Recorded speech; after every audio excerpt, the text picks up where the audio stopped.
Let's start with Dallas. They're up 3-2, domination of OKC last night on the road. Really impressive win.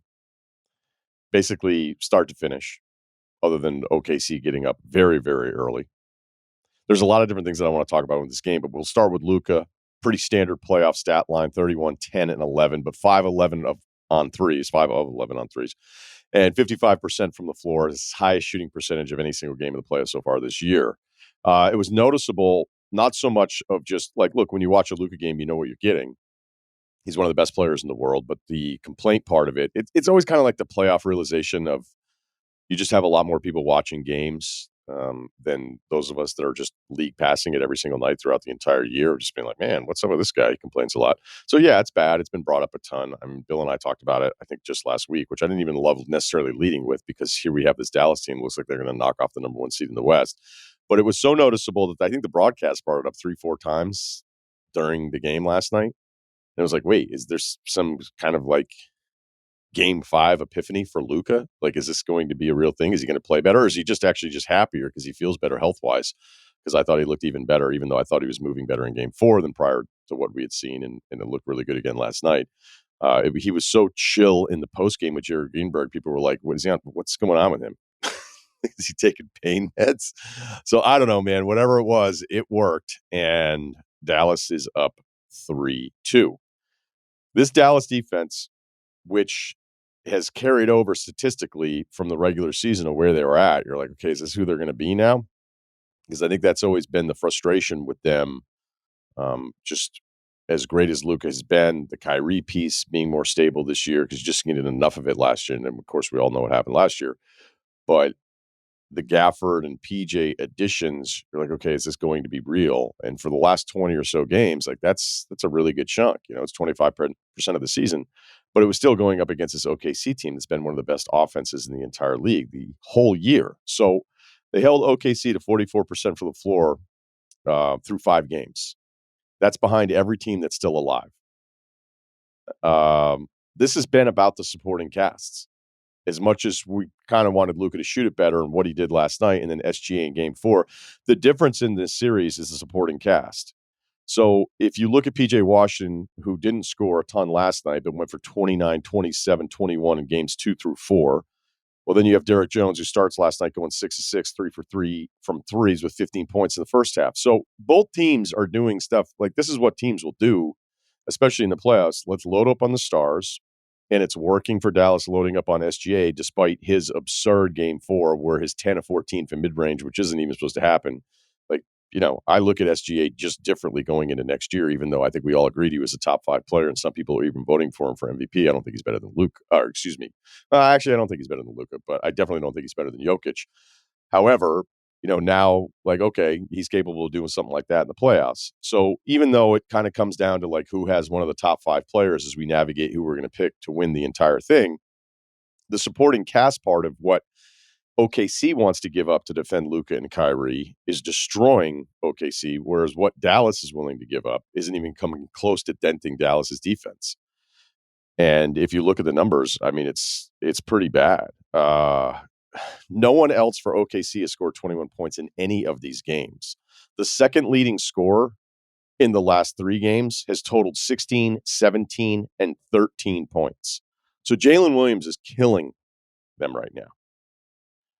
But with this being his first taste at it, you know, this is kind of the way things work. And we've talked about this plenty of times. It's why, you know, when you're looking and you're projecting like what teams are going to do, you go, is there a number? Is there a predictive number that will tell me this player who's done this for 6 months will then do this in his first experience in the playoffs? You know, the numbers just really don't work that way. You don't know what to expect. At this point, I was looking at who was taking the shots for OKC, right? So it's 93-85. And this game was weird because, like, it got to 11 points, and you're thinking, oh, are we going to have the same outcome of a game 4? Is OKC going to find a way to steal this game?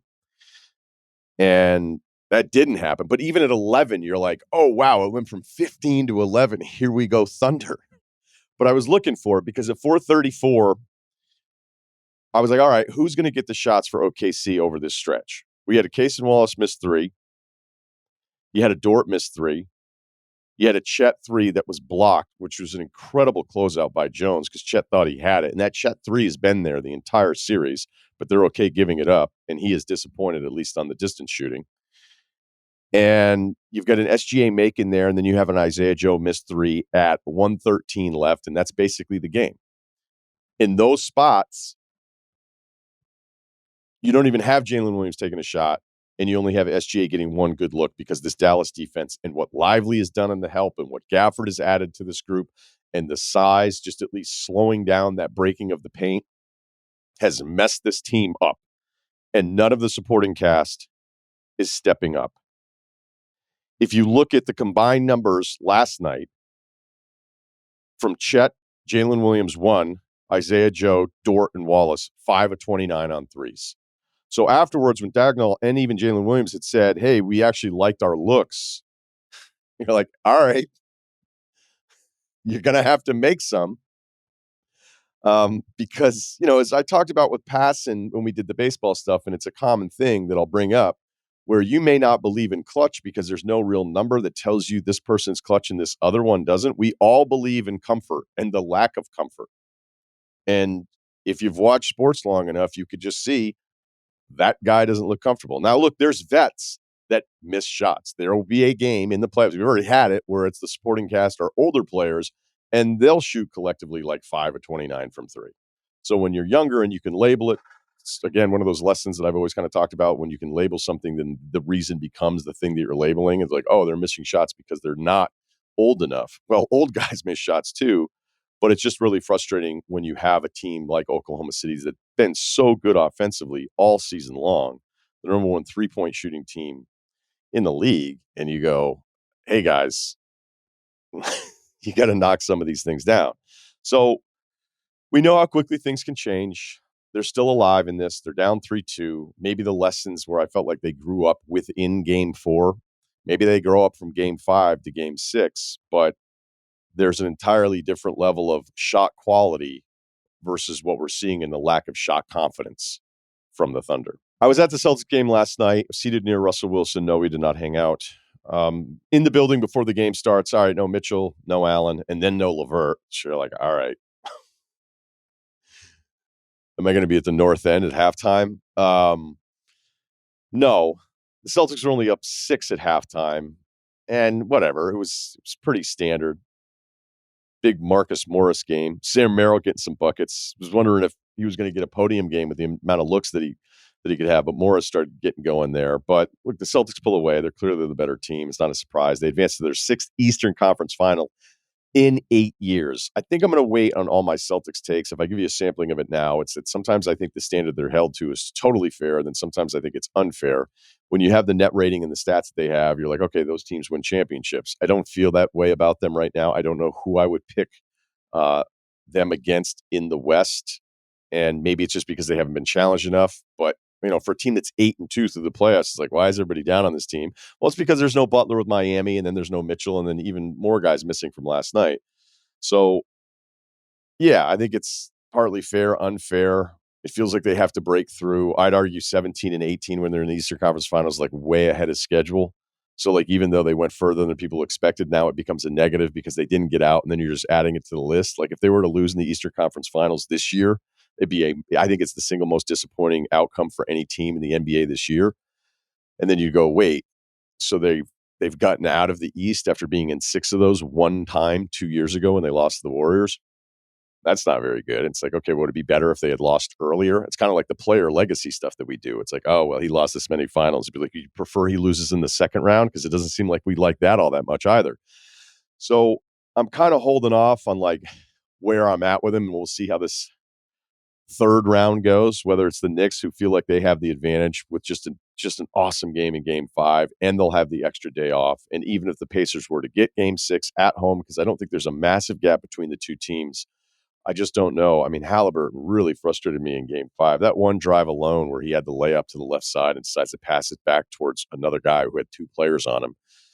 You're just going to have to see more from Halliburton on the road before I could just pencil them in. So I'm just telling you now, if it's a game 7, I'm taking New York at home. And I think a lot of people would. And if that means it's New York, And even if it were the Pacers against the Celtics, there's probably going to be this kind of like Celtics doubt moment, whether it's the game 2 stuff that we've seen or the lack of dominance at home.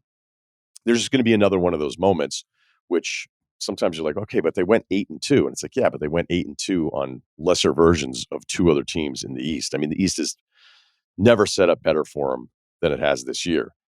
So what happens after Cleveland is eliminated? Well, The Athletic hands us their on-the-hour obituary piece on the Cavs, much like they have with Phoenix and LA. And all 3 reporters on this are really, really good. It's just so much stuff, and it goes in every single direction, where you've got Kobe Altman, the GM, at one point in the season, going down to yell at Bickerstaff because he played Mitchell too much, and then apparently Mitchell didn't want to come out of the game, so who was that really on? You have all the questions about Mitchell's future with his contract and opting out, and it seems like the NBA gossip world, no one actually thinks he wants to stay there. It could be, maybe I'll get the extension and then I'll go somewhere else if an available extension is not with a team that makes any sense. So that's kind of back to what Woj termed it as, is the NBA transfer portal. So pay attention to that one where you're like, wait, so Mitchell took the extension? Awesome. It's like, yeah, I don't know. We might just be doing this all over again in like, I don't know, a year or 2.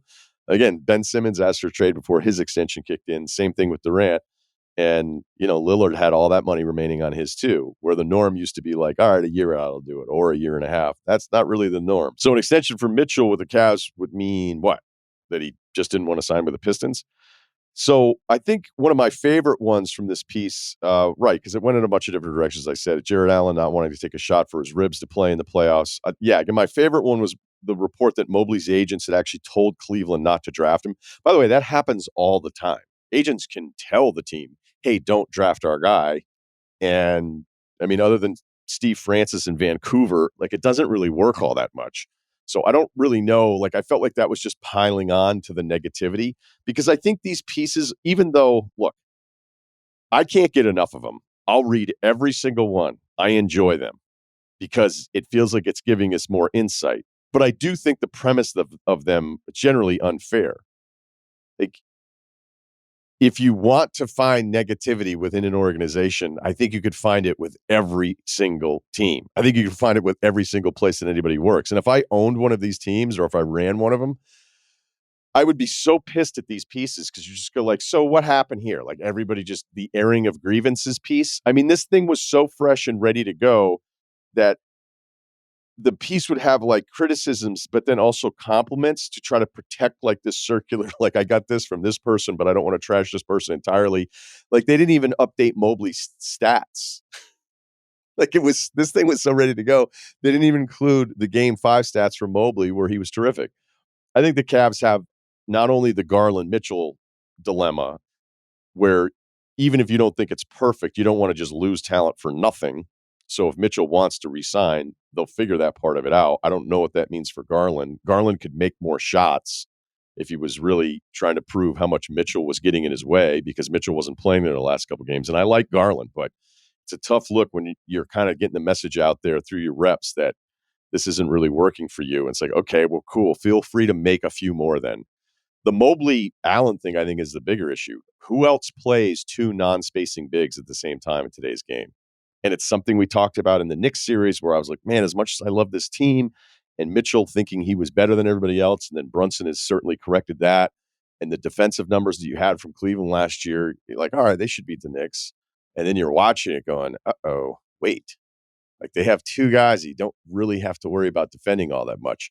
I don't know if this unlocks Mobley if Allen weren't there, the way we saw him just crank up the offense a little bit more, because I think there's more opportunities for him, but it's also going to be on him to develop his skill in a way that feels like it's plateauing rather early for somebody this young with this many raw, like, things about his game that I really like. So the Bickerstaff piece of it, he's been there a while. I'm not around it every day, so I'm not going to tell you like I think he's great or I think he's bad.